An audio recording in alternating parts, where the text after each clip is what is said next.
Hello, dear children. I welcome you again in our SIMS official channel.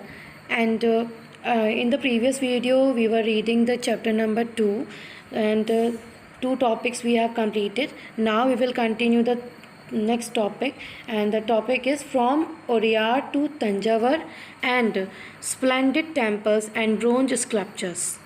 So let's start it. So students, I welcome you all again in the same video, the chapter number 2, Kings and Kingdoms. Now the next topic is from Oriyar to Tanjavur. ठीक, इस chapter में इस topic में हम पढ़ेंगे about ओरियार एक place है और तंजावर, ठीक है, उसके बारे में पढ़ेंगे. So how did Cholas rise to power, कि जो चोलास थे वो कैसे अपनी पावर में आए. हम चोलास के बारे में हमने पहले भी पढ़ा था, ठीक. तो वो कैसे अपनी पावर में आए. A minor chiefly family known as the Muttaraiyar held power in the Kaveri delta. एक छोटी सी चीफली फैमिली, एक चीफ की फैमिली थी, that was known as Muttaraiyar. उनकी जो पावर थी, मतलब वो कावेरी डेल्टा में रूल करते थे, ठीक. And they were subordinate to Pallava kings of Kanchipuram.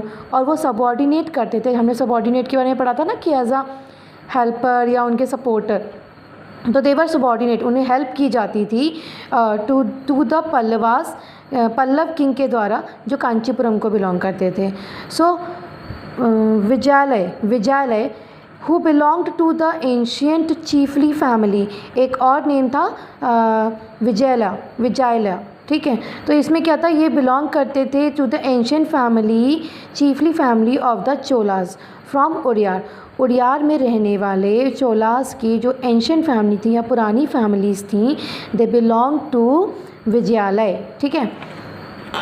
Captured the delta from the Muttaraiyar. अब हम इनकी जो पढ़ा था यहाँ पर कि उन्होंने कावेरी डेल्टा पर रूल करते थे, मुट्रियार, ठीक है, मुट्रियार. तो उनसे चोलास ने ये जो डेल्टा था, कावेरी डेल्टा, इस पर अपना कब्ज़ा जमा लिया, ठीक है, उस पर कैप्चर कर लिया in the middle of the 9th century. कब?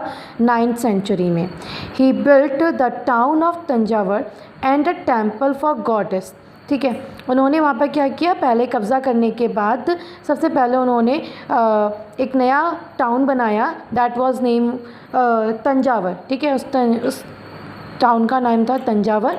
और वहाँ पर एक देवी का मंदिर बनाया. And what was the Nishumbha Sudini, ठीक है, निशुंभ सूदिनी नाम की देवी का एक बड़ा सा मंदिर बनवाया.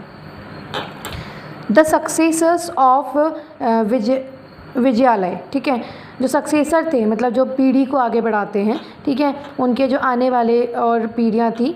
The successor of Vijayalaya conquered neighbouring region and kingdom grew in size and power. और धीरे धीरे वो अपनी आसपास के जो नेबरिंग रीजन थे, यानी कि पड़ोसी जो रीजन थे या प्रांत थे, उन्हें जीतते चले गए. और इस तरह से जो उनकी किंगडम थी वो बड़ी होती चली गई. उनकी किंगडम का साइज़ बढ़ता चला गया और उनकी पावर भी और ज़्यादा बढ़ती चली गई. The Pandyan and the Pallavas territories to the south and north were made part of this kingdom, ठीक है. जो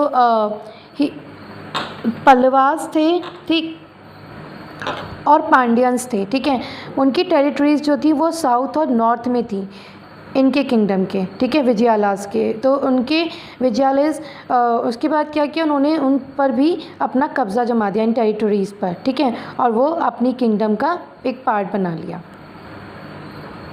पांड्यन और पल्लवास के टेरिटरीज़ को. Clear. Raja Raj first, considered the most powerful Chola ruler, became king in 985 and expanded control over most of these areas.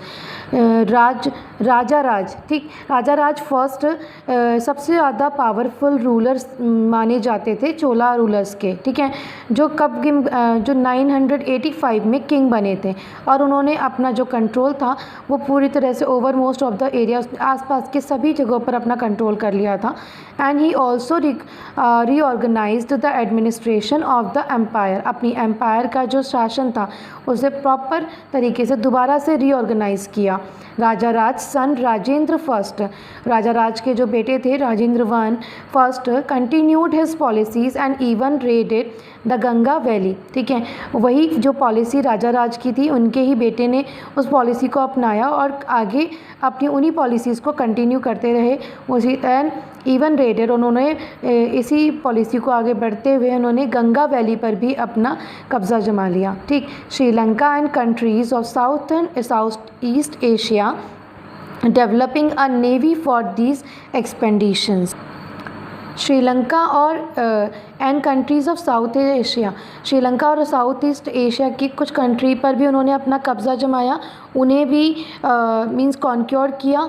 And developing a navy for these expedition, और अपने इस मतलब जो अपने इन एक्सपेंडिशंस थे, इन खर्चों को पूरा करने के लिए या अपने आप को बहुत और ज़्यादा पावरफुल बनने के लिए उन्होंने एक नेवी भी बनाई, ठीक है, यानी कि जल सेना, यानी कि नेवी जो ऐसी आर्मी जो नेवी में जो जल के थ्रू, ठीक है, वो करती है, वाटर के थ्रू अटैक करेगी। तो उन्होंने अपनी एक जल सेना भी बनाई ताकि वो अपने जो पावर है उसे और ज़्यादा स्ट्रॉन्ग बना सकें, ठीक है, पावरफुल हो सकें। Splendid temples and bronze sculptures, now we will read the next topic. Splendid temples, शानदार मंदिर, और ब्रोंज स्कल्पचर, जो स्कल्पचर्स थे, मूर्तियाँ थी, ठीक है, वो ब्रोंज की बनी हुई हैं, तो उनके बारे में पढ़ेंगे हम। The big temples of Thanjavur and Gangaikonda Cholapuram built by Rajaram and Rajendra are architectural and sculptural marvel, ठीक। राजराज और राजेंद्र प्रथम जो फर्स्ट थे, उनके द्वारा बनाए गए जो मतलब जो शानदार मंदिर थे, ठीक है, तंजावुर में और गंगईकोंडा में, चोलापुरम गंगईकोंड चोलपुरम के सबसे बड़े मंदिर थे जो राजराज और राजेंद्र के द्वारा बनाए गए थे, ठीक है। और यहाँ का जो आर्किटेक्चर था और जो स्कल्पचर्स था वो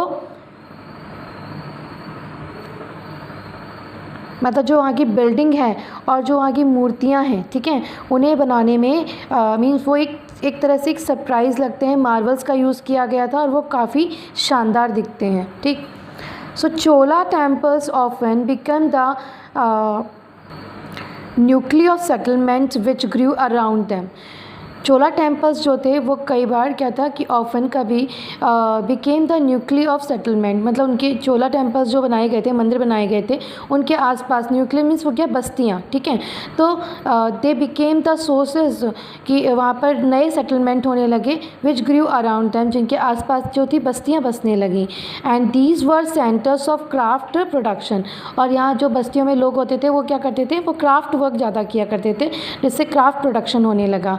and temples were also endowed with land by rulers as well as by others. इस तरह से जो टेम्पल्स थे, जो मंदिर थे, ठीक है, वो और ज़्यादा संपन्न हो गए, एक तो वहाँ के आसपास के लोगों के रहने की द्वारा की वजह से और कुछ रूलर्स की वजह से, ठीक है। एंडोड मीन्स संपन्न हो जाना, प्रॉस्पेरस हो जाना। The produce of this land were into maintaining all the specialists who worked at the temple and very often lived near it, priest, garland maker, cooks, sweeper, musician, dancers etc, ठीक है। तो अब जो उसके आसपास मंदिरों के आसपास की जो एरिया था, वहाँ की जो लैंड थी, उसकी इम्पोर्टेंस बढ़ने लगी, ठीक है। किसकी वजह से, हमने पढ़ा था अभी पीछे की कुछ रूलर्स की वजह से और जो उनके आसपास एरिया में जो लोग रहा करते थे, जो क्राफ्टमैन थे, ठीक है, अभी हम पढ़ेंगे। तो वेल इनटू मेंटेनिंग जो लैंड जो भी लैंड से प्रोड्यूस होता था, ठीक है, जो भी उससे उपज होती थी, वेंट इनटू मेंटेनिंग, उसका जो सारा खर्चा था, मतलब प्रॉपर जो उसका maintaining all the specialist who worked at the temple, वो सभी उन लोगों के लिए यूज़ किया जाता था, के द्वारा यूज़ किया जाता था, जैसे जो उसके आसपास रहते हैं, उस मंदिरों के आसपास रहते थे, जैसे प्रीस्ट हो गए, पुजारी हो गए, गार्लैंड मेकर यानी कि माला बनाने वाले, कुक्स, स्वीपर, म्यूजियम, डांसर एक्सेट्रा, ठीक है। इन सब के द्वारा उस पूरे जो भूमि से जो भी उपज होती थी उनका यूज़ किया जाता था, ठीक। इन अदर वर्ड्स अगर हम दूसरे शब्दों में कहें तो temples were not only the places of worship, कि जो टेम्पल्स थे, जो मंदिर थे, वो सिर्फ पूजा का ही स्थान नहीं थे, they were the hub of economic, social and cultural life as well.